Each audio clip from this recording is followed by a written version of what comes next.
1970년대 초반 대한민국 전체가 뜨거운 용광로처럼 달아올랐던 적이 있습니다. 혹시 제7광구라는 노래를 아시나요? 꿈이 솟는 파도, 바다의 육지라는 가사처럼 당시 우리 국민들은 곧 산유국 국민이 된다는 벅찬 희망에 부풀어 있었죠. 모든 것은 유엔산하위원회가 발표한 에머리 보고서 한 장에서 시작됐습니다. 한국의 서남의 대륙봉, 특히 제주도 남쪽 해역에 세계에서 가장 많은 석유와 천연가스가 매장되어 있을 가능성이 높다. 자원이라곤 석탄밖에 없던 가난한 나라에 떨어진 이 충격적인 보고서는 그야말로 복음이었습니다. 박정희 정부는 지체하지 않았습니다. 1970년 1월 즉각 해저광물자원개발법을 선포하고 제주도 남쪽 바다에 선을 그어 7개의 광구를 설정해버립니다. 일본 영해 코앞까지 뻗어나간 이 대담한 선포에 일본은 발칵 뒤집혔지만 당시 국제법인 자연연장설은 한국의 편이었습니다. 하지만 기쁨도 잠시 일본의 집요한 방해가 시작됐습니다. 기술과 자본이 부족했던 한국을 압박해 결국 한일 공동개발협정을 맺게 만들었고 개발은 반드시 둘이 같이 해야 한다는 독소조항을 심어놨습니다. 그리고 1980년대 국제해양법이 일본에 유리하게 바뀌자 그들은 태도를 싹 바꿨습니다. 경제성이 없다며 일방적으로 시추선을 철수시킨 겁니다.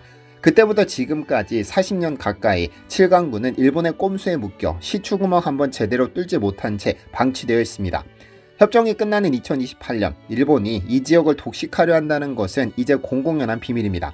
작년 한국의 한 시사 프로그램은 7강구는 과장된 신화일 수 있다며 냉정한 분석을 내놓기도 했습니다.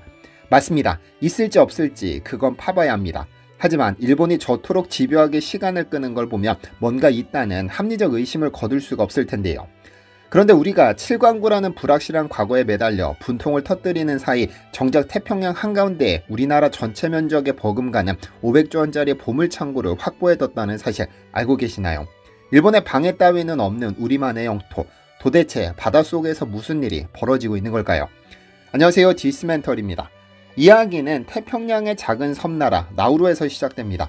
지난 2021년 나우루 대통령은 국제해적기구에 충격적인 서한을 보냅니다. 심해 채굴 규정을 빨리 만들어라. 안 그러면 우리는 그냥 캐겠다. 기후위기로 나라가 물에 잠길 판인 나우루가 생존을 위해 꺼내든 카드는 바로 심해의 검은 감자 망간단기였습니다. 1873년 영국 탐사선이 처음 발견했을 때만 해도 이건 그저 바닥에 굴러다니는 못생긴 돌멩이였습니다. 하지만 21세기 이 돌멩이는 바닷속의 황금, 심해 반도체로 신분이 상승했습니다. 이유는 단 하나, 전 세계를 강타한 전기차 혁명 때문입니다. 전기차의 심장인 배터리, 그 배터리를 만드는데 없어서는 안 될 핵심 강물이 니켈, 코발트, 망간, 구리입니다. 육지에서는 이미 씨가 마르고 있고 중국이 자원을 무기화하면서 가격은 미친듯이 치솟고 있습니다. 그런데 놀랍게도 아무도 거들떠보지 않던 심해의 망간 단계 속에 이 4대 핵심 강물이 고농축으로 꽉꽉 들어차 있었던 겁니다. 이 망간 단계는 마치 생명체처럼 자라납니다. 바닷물 속에 녹아있는 금속 성분이 바다의 핵을 중심으로 눈 뭉치듯 뭉쳐지는데 100만 년에 고작 몇 밀리미터씩 커집니다. 지금 바닥에 깔린 주먹만한 망간 단계 하나가 만들어지기 위해선 수천만 년의 시간이 필요했다는 뜻입니다. 지구가 인류를 위해 바다 깊은 곳 금고에 숨겨둔 최후의 비상금, 그 양이 무려 1조 7천억 톤입니다. 여기서 가슴 벅찬 사실을 하나 말씀드리자면 자원 빈국이라 서러움받던 대한민국이 이 심해 자원전쟁에서는 세계 최선두 그룹에 있다는 점입니다. 1990년대 초 김영삼 정부 시절부터 한국은 바다로 눈을 돌렸습니다. 육재 자원이 없다면 바다로 가자.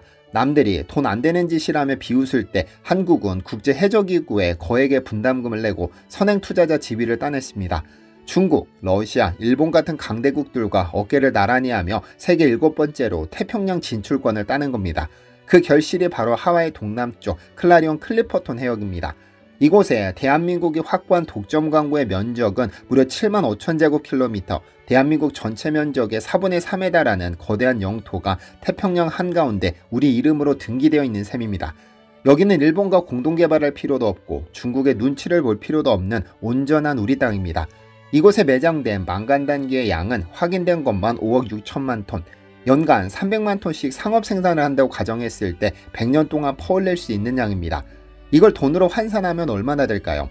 최근 폭등한 원자재 가격을 반영하면 그 가치는 500조 원을 훌쩍 넘깁니다. 삼성전자의 1년 영업이익을 수십 년치 합친 것과 맞먹는 어마어마한 국부가 지금 깊은 바닷속에 잠자고 있는 겁니다. 그 깊은 곳에 있는 걸 무슨 수로 꺼내냐고 묻는 분들이 계실 겁니다.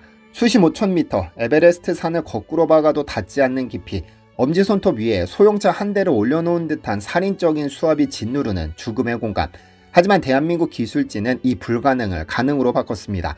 이 죽음의 공간에서 작업이 가능한 심해 채광 로봇을 개발했으니까요. 지난 2013년 한국해양과학기술원과 선박해양플랜트연구소는 자체 개발한 세계 최초의 심해 채광 로봇 미네로를 소개합니다. 포항 앞바다에서 진행된 실증 실험 현장에서는 피 튀기는 노력 끝에 수심 1370m 해저를 주행하며 모의 단계를 채집하는 데 성공했습니다. 단순히 줍는 게 끝이 아닙니다.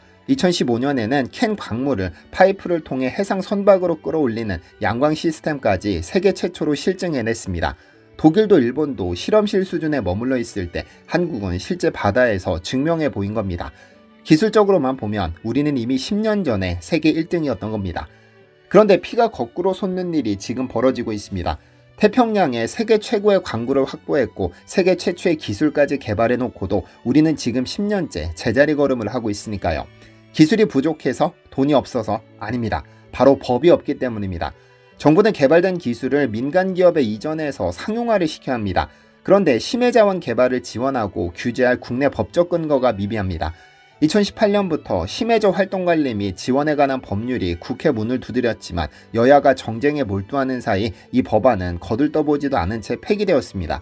그나마 올해 초 재추진하기로 하고 올해 말 공개 예정이었으나 아직도 관련 뉴스는 나오지 않습니다.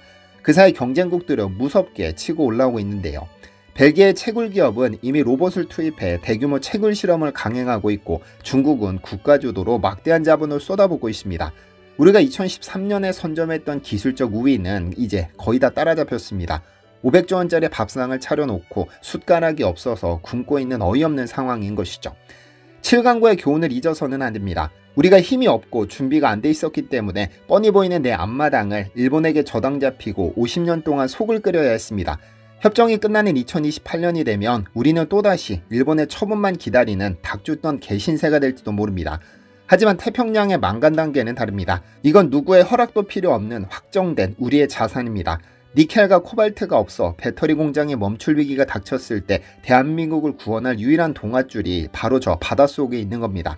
이제 시간이 얼마 없습니다. 국제해적기구의 상업채굴 규칙이 제정되는 순간 총성은 울립니다. 그때 가서 허둥지둥 법을 만들고 예산을 편성하면 너무 늦습니다. 7강구는 일본 탓이라도 할 수 있지만 망간 단계를 놓치면 그건 온전히 우리의 무능과 무관심 탓입니다. 지금이라도 정쟁이 아닌 진짜 미래를 생각하는 누군가가 나서주기를 바라는 마음으로 오늘 영상을 마무리합니다. 시청해주셔서 감사합니다.